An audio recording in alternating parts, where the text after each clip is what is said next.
So hello, good morning mga ka-farming nyo. So ayan, andito pa rin tayo sa farm ni Ma'am Aguilar. Yan. So may nakita akong baka na ito po ay ating ininjikan dati, no. So kita nyo naman ang improvement kasi ito dati napakapayat. So ngayon, taba na siya, oh. So may nakita ko sa kanya na medyo parang hindi siya palagayo. Yan yung mga langaw, oh. Yan yung mga langaw. So yung gagawin natin dyan mga ka-farming, no. So mag-apply tayo ng tinatawag na spray Convinex. Ito po ay mga pang-spray sa sugat ng baka, baboy, kambing. Yan.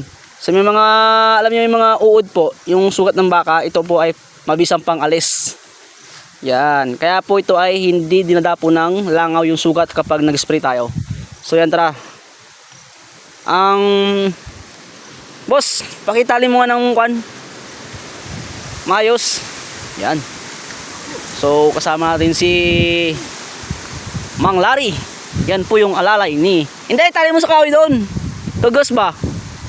Yan po yung alalay ni Ma'am.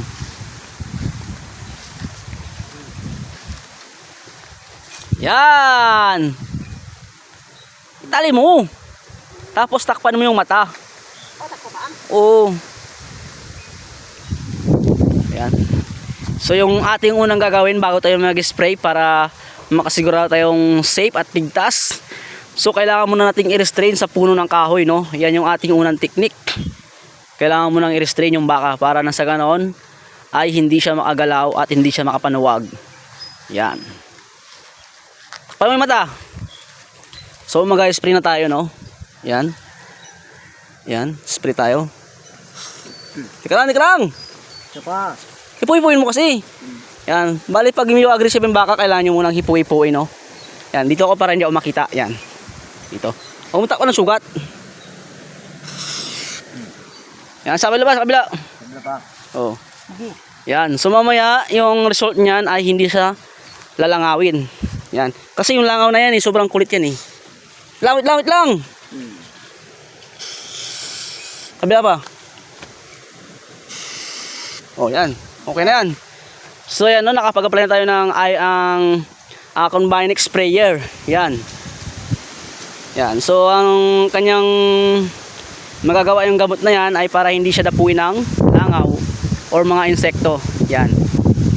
So yan lamang po ang ating vlog, no. So maraming salamat kay Kaluya Livestock Farming Vlogs at sa ating kasama dito si Mang Larry. Yan. Oh boss, saloy mo. Anong kumpoy?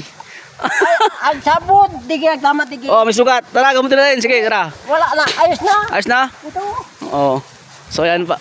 So yan mga ka-farming, no. So punta tayo sa kabilang baka ulit. Yan.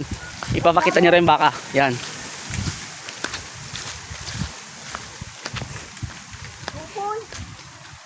Kumpoy. Sige, araron.